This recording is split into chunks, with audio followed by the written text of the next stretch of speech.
Morning guys. So my CV boot kit's finally arrived and the tools to go with it. So I'll be doing an install vid today on rear CV boots as mine are split. And probably gonna have to watch a video on, that was perfect, wasn't it? On how to use these tools, because I've never used a CV clamping tool before. So yeah, see how we go.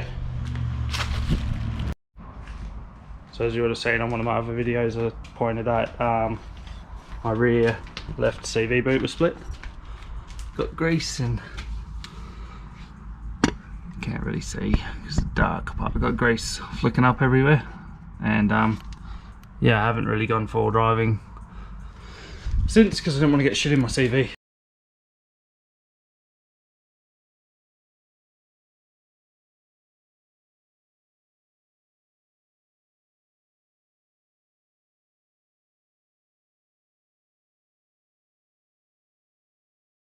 Alright, so to start off with, I think I'm just going to try pull out your top camber bolt, and hopefully this all can pivot down enough for me to slide the CV out of the hub assembly. So 21mm this side, 19mm that side, and make sure you paint pen your adjustment before you pull the bolt out, so you can sort of semi-line it up afterwards. I still recommend getting a wheel alignment though. And yeah, we'll go from there.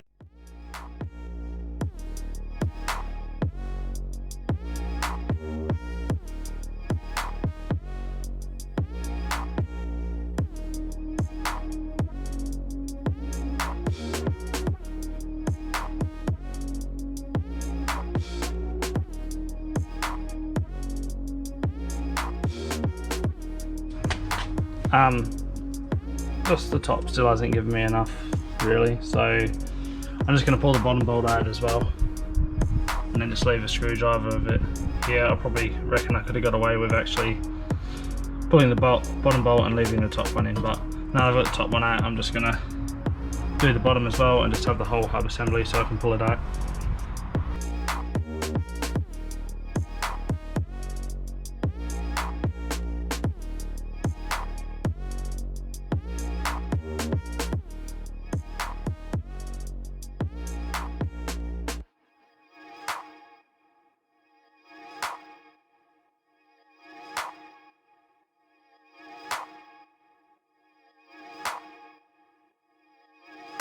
Right, so I pulled that lower bolt out now, and screwdriver's holding it in place, so I'm going to pull the screwdriver and then just support it with this strap, and hopefully all goes well. Fingers crossed.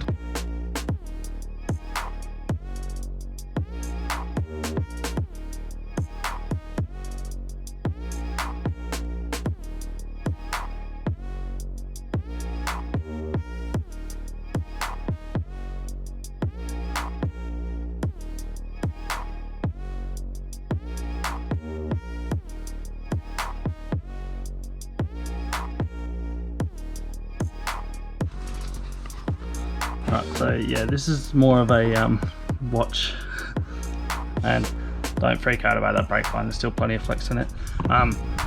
More of a watch and come up with your own way of doing it, because I've made this look very hard. I'm going to go on to popping the rear out. This is quite a fat CV, so I might try lever it, otherwise I'm just going to try and just shock load it with my my gimpy and a punch, because all it does is sit on a little C-clip, so once you free it up from that, you can pull it out by hand.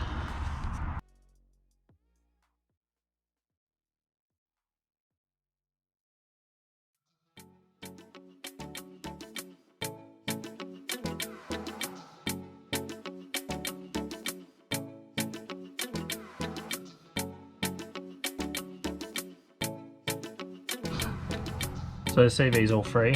Shocking it with my drift and gimpy worked really well. That's as far as I can pull it out now without it hitting anything, so I'm gonna have to disconnect your sway bar linkage. I'll probably do the same on the other side as well, so that the sway bar can swing up and out of the way.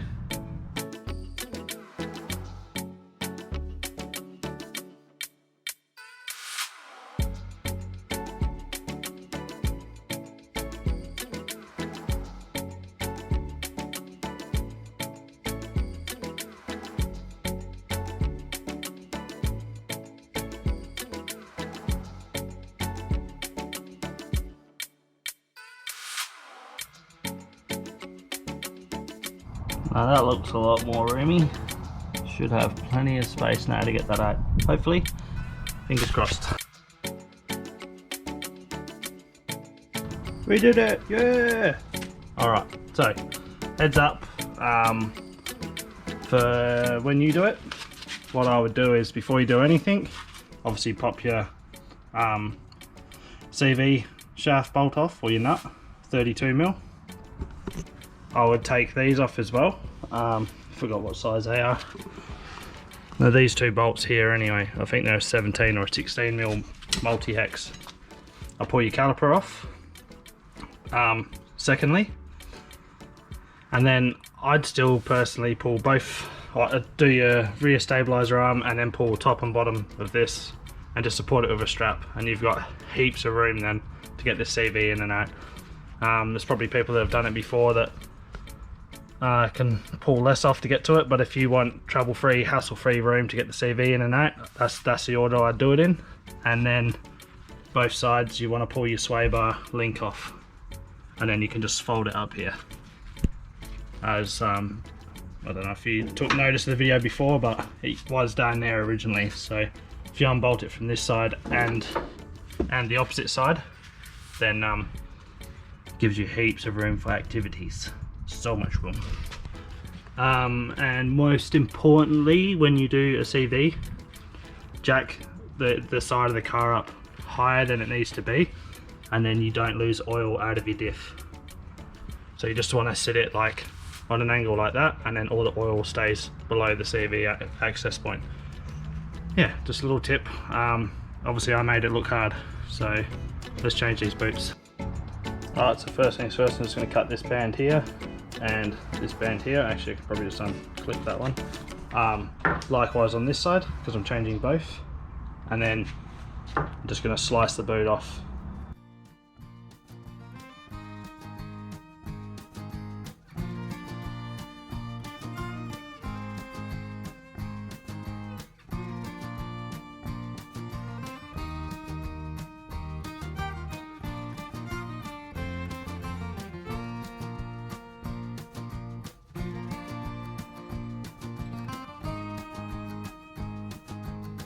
So this is a perfect time to say that if you're not doing this job yourself, you're better off just buying a CV.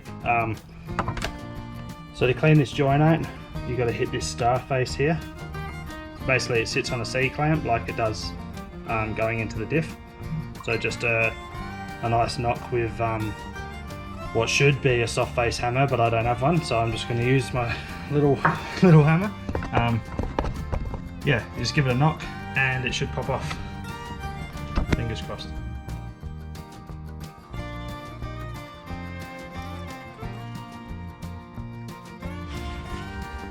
So because I didn't use a soft face hammer, it's just important now to check, just clean up where I hit with the gimpy and make sure I haven't left any burrs on it. It looks all good. Now, because I haven't been forward driving or anything since my CV boot split, the grease in the CV looks clean as, so I'm not going to go into too much effort of cleaning it out. I'll just top it up with some new grease, which comes with the kit, and put the new boot on. But yeah, if you're going to be paying a mechanic to change this boot, you're better off just putting a new CV in. Personally myself, I don't like aftermarket CVs. I always find that genuines are a lot stronger, especially with my old Hilux and stuff I used to have. The lift I had in that, I couldn't even run an aftermarket CV because it used to bind up on me straight away. So yes, if you've got a decent CV angle, you don't want to buy cheap CVs because you blow them straight away for driving. So all I do is give it a gentle clean out, fill it full of grease again, and then put the boots back on.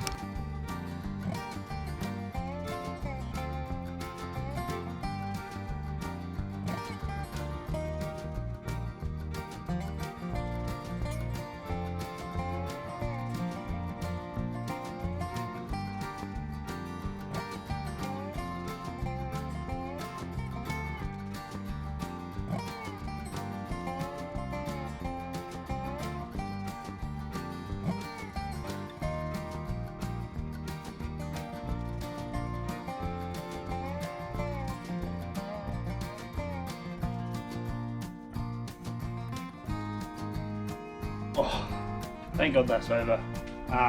Definitely worth taking a break when you get angry, especially on a Land Rover. This thing's broken me a few times and I've had to walk away, but never not finished the job. CV's all done and dusted, and she's ready to go back in. Going back in is pretty much the same as in reverse. Just it's just gonna be slid in through this hole, through that opening into the diff, and same thing, you got a little C-clip, so you just gonna have to give it a tap into place to get it lined up.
If you made it this far, thanks for watching. That's a wrap. Hopefully you've learned how to change the CV boot and learn from my mistakes. I'm definitely not going to put the description as how-to for this one. It's kind of embarrassing how much of a hassle I had, but got there in the end. So cheers. See you next time.